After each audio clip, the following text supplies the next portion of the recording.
Hi everyone. With there being so many different types of catcher available these days, and with every manufacturer releasing two or three different options within their own brands, it can be quite confusing to understand what the differences are between them, which one is right for you, and which one you should pick. So we thought it'd be useful to create a very short video just to explain mainly what the differences are between different catchers. Most importantly, what a break angle is, what the different options are that are available, and what the differences are between them. So we'll be using three different barrel break angles for this video. These are the same options that are available for most of the major manufacturers. We have the 60-degree break, the 75-degree break, and the 90-degree break.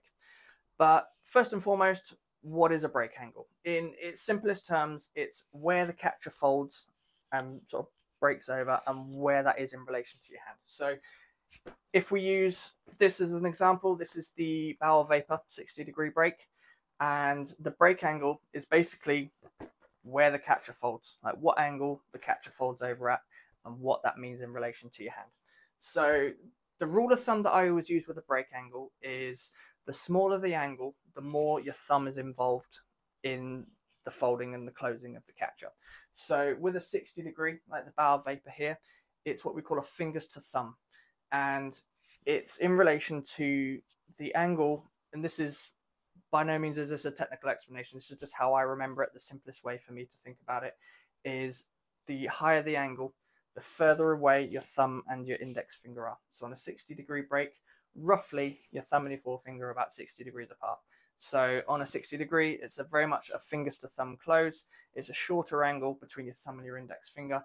So roughly as you're closing, you've got that kind of movement there. So your thumb and your index finger are very close together.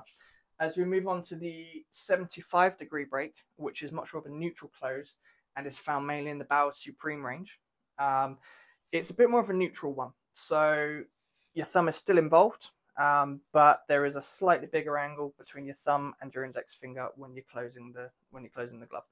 So it's still a bit thumb to finger, but slightly further apart.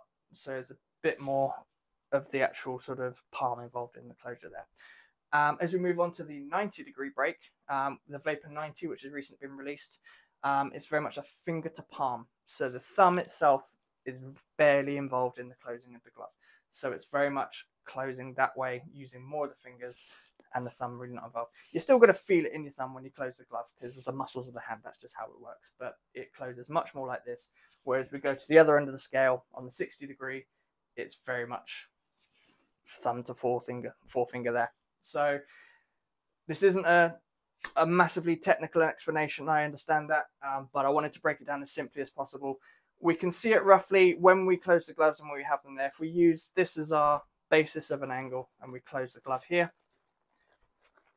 we can see the angle between there and the top of the T there is roughly 60 degrees. So if you imagine how your hand sits within that, that's how it looks within the glove. We've got roughly a 60-degree angle between this baseline here and the T of the glove there. And as we go on to the Supreme, the 75-degree, if we use that same baseline here and we close up here, we can see it's about a 75-degree angle through the top of the T there.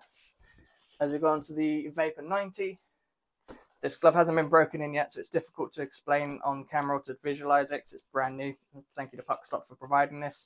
If we use that same baseline there, and we close, we've got 90 degrees through there to the bottom there. So again, just ways to visualize this for you. It's very much a preference thing. My personal feeling is I don't have very big hands, so I don't get on very well with the 90-degree break. I'm much more 60-degree, 75-degree feels fine for me, but 60-degree is what feels best for me. But it is a personal preference thing. I'd very much recommend when you're picking a catcher and you have these options available, find a way to try on as many as possible, find what feels right for you. So there is no right or wrong.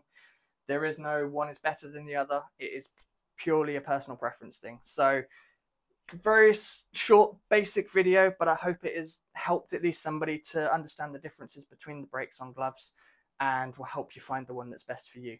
Thank you for watching. If you don't do so already, please give us a follow and a like on Instagram and YouTube.